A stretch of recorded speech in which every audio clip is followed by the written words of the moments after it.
Lecture du livre de l'Exode. En ces jours-là, un homme de la tribu de Lévi avait épousé une femme de la même tribu. Elle devint enceinte, et elle enfanta un fils. Voyant qu'il était beau, elle le cacha durant 3 mois. Lorsqu'il lui fut impossible de le tenir caché plus longtemps, elle prit une corbeille de jonc, qu'elle enduisit de bitume et de goudron.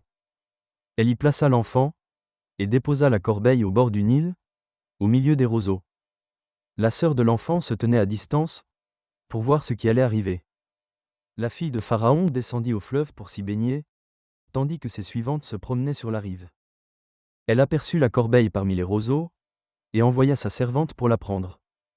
Elle l'ouvrit, et elle vit l'enfant. C'était un petit garçon, il pleurait.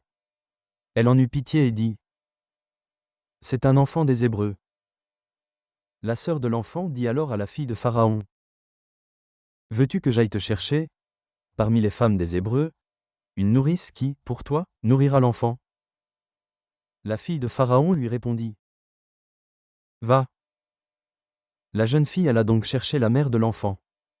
La fille de Pharaon dit à celle-ci : « Emmène cet enfant et nourris-le pour moi. C'est moi qui te donnerai ton salaire. » Alors la femme emporta l'enfant et le nourrit. Lorsque l'enfant eut grandi, elle le ramena à la fille de Pharaon, qui le traita comme son propre fils. Elle lui donna le nom de Moïse en disant : « Je l'ai tiré des eaux. » Or vint le jour où Moïse, qui avait grandi, se rendit auprès de ses frères, et les vit accablés de corvée. Il vit un Égyptien qui frappait un Hébreu, l'un de ses frères. Regardant autour de lui et ne voyant personne, il frappa à mort l'Égyptien et l'enfouit dans le sable.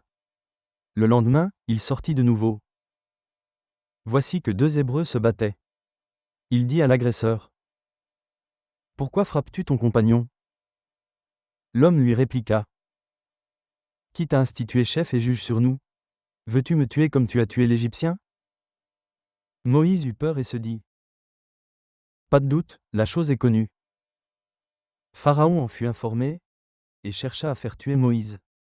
Celui-ci s'enfuit loin de Pharaon, et habita au pays de Madian. Parole du Seigneur. Nous rendons grâce à Dieu.